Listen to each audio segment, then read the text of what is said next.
कक्षा 9 प्रश्नावली 3.2 प्रारंभ करेंगे। प्रश्नावली 3.2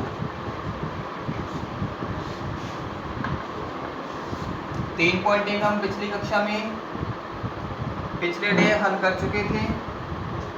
प्रश्न नंबर 1, निम्नलिखित में से प्रत्येक प्रश्न का उत्तर दीजिए। पहले प्रश्न में कुछ और क्वेश्चन दिए गए हैं, उनमें से प्रत्येक क्वेश्चन का हमें आंसर हल करके देना है। पहला है, कार्तीय तल में किसी बिंदु की स्थिति निर्धारित करने वाली क्षैतिज और ऊर्ध्वाधर रेखाओं के क्या नाम है। पहले पूछा गया है क्षैतिज और ऊर्ध्वाधर रेखाओं के नाम। मैं लिखूं यहाँ क्षैतिज रेखा,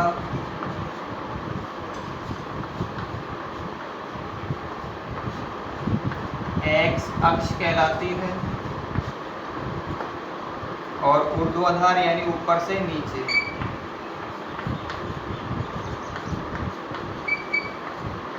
ऊर्ध्वाधर रेखा वाई अक्ष।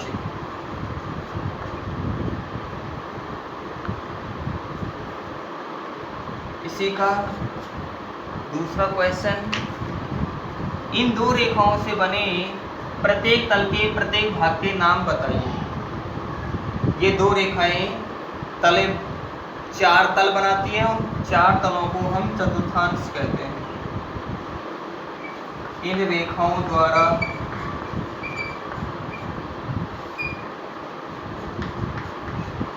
बने प्रत्येक भाग को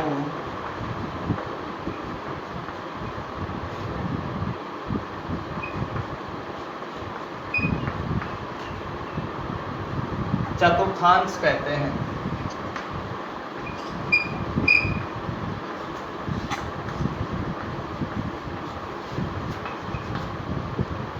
प्रत्येक भाग का नाम बताइए, तो हम इनसे लिखेंगे प्रथम चतुर्थांश,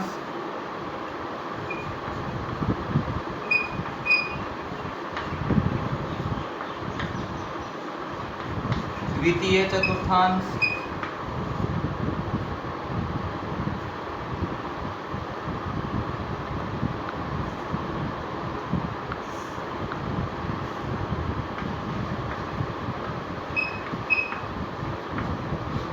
तृतीय चतुर्थांश,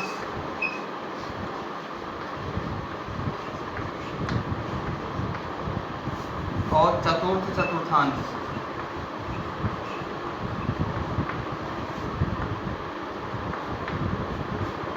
इसी का 3rd नंबर क्वेश्चन है, उस बिंदु का नाम बताइए जहां ये दो रेखाएं प्रतिच्छेदित करती हैं।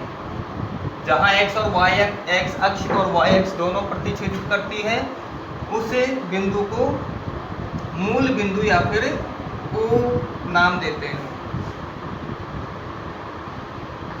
उस बिंदु को या फिर उस बिंदु का नाम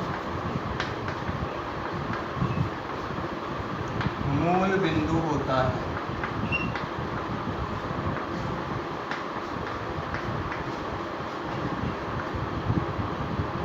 पहला प्रश्न क्लियर कर चुके हैं। प्रश्न नंबर 2 में है, आकृति 3.14 देखकर निम्नलिखित को हल कीजिए या निम्नलिखित को लिखिए। जैसा कि एक आलेख बनाया गया है,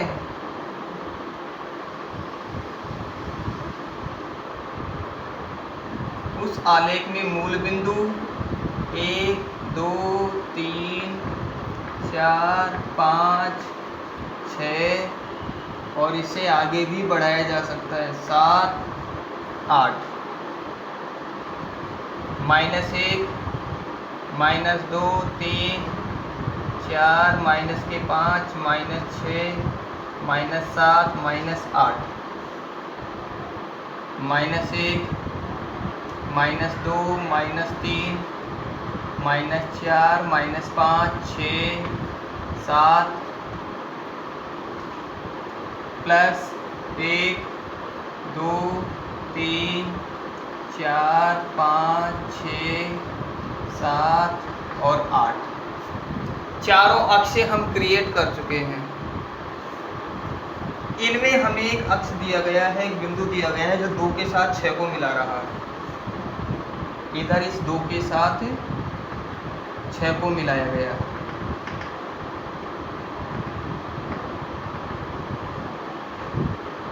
और इसे नाम दिया गया है D। ठीक उसी प्रकार से इस 2 नंबर बिंदु के साथ साथ -5 वाले बिंदु को भी मिलाया गया है।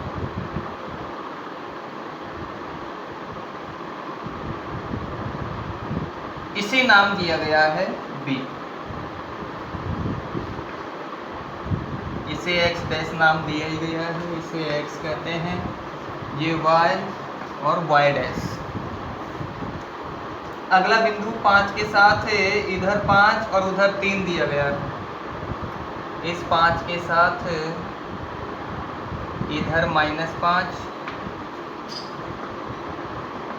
और इधर 3 के सापेक्ष इसे H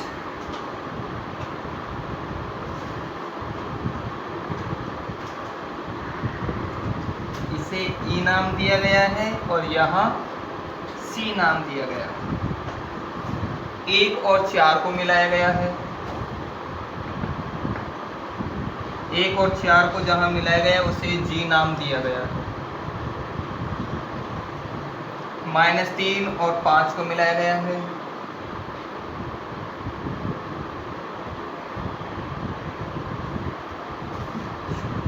ये थोड़ा मिस्टेकन हो गया यहाँ।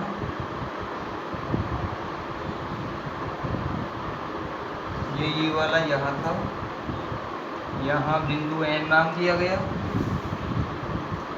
और इस 5 के साथ जो 3 के सापेक्ष दिया गया था उसे H नाम दिया गया।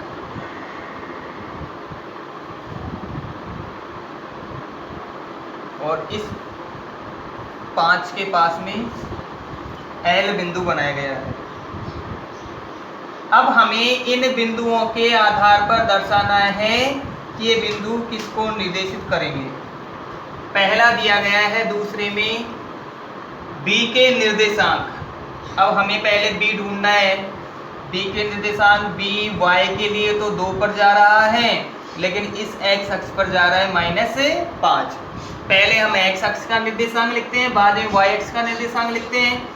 x का -5 इस बिंदु के निर्देशांक होंगे -5 और 2। हम लिखें -5 और 2। सेकंड नंबर क्वेश्चन, C के निर्देशांक। C हमने बना रखा है इस बिंदु पर। C के लिए निर्देशांक x को 3 पर है और y के लिए -5 पर है, तो लिखेंगे हम 3 और -5। थर्ड वाले में दिया गया है निर्देशांक -3 और -5 द्वारा पहचाना गया बिंदु। -3 और -5 द्वारा, तो ऋणात्मक में दोनों नीचे की तरफ ही होंगे और इस चतुर्थांश में दोनों ऋणात्मक होते हैं। -3 ये हो गया और -5, -3 और -5 को मिलाने वाला बिंदु है वो E है। पहले हमें x अक्ष वाला लिखना है, तो x अक्ष में -3 और y अक्ष का बाद में लिखना है, तो y अक्ष वाला 5। 3 और 5 को मिलाने वाला बिंदु है बिंदु E।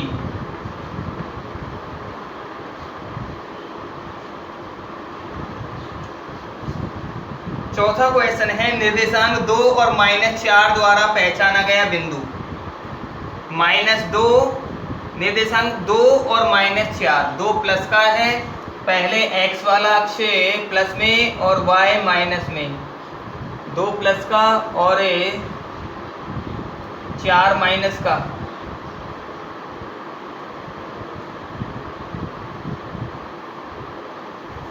दो प्लस और 4 माइनस, ये 2 के सापेक्ष था। 2 प्लस और 4 माइनस से G को दर्शाया गया है। हम लिखें यहाँ बिंदु G।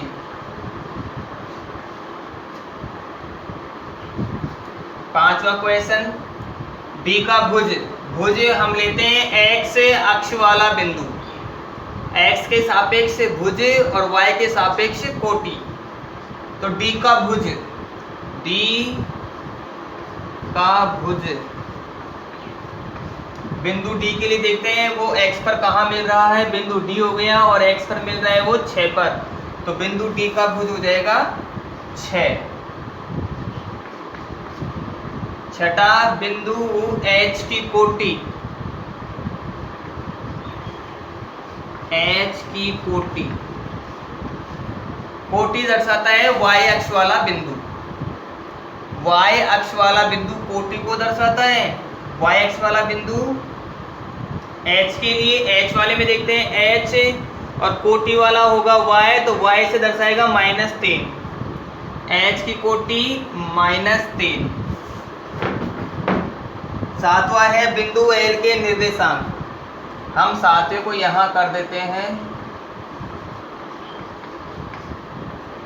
बिंदु L के निर्देशांक, बिंदु L हमने यहाँ दर्शाया हुआ है, L x y अक्ष पे जा रहा है मूल बिंदु के सापेक्ष, तो x का निर्देशांक 0 होगा और y का निर्देशांक 5 होगा, तो उसका निर्देशांक होगा 0 और 5। आठवां क्वेश्चन, बिंदु M के निर्देशांक, M बिंदु को ढूंढते हैं। M बिंदु के निर्देशांक M x पर तो -3 पे है, लेकिन y अक्ष यहाँ पर 0 है, -3 और 0। पहले हम x अक्ष का निर्देशांक लिखते हैं और उसके बाद y अक्ष का निर्देशांक लिखते हैं।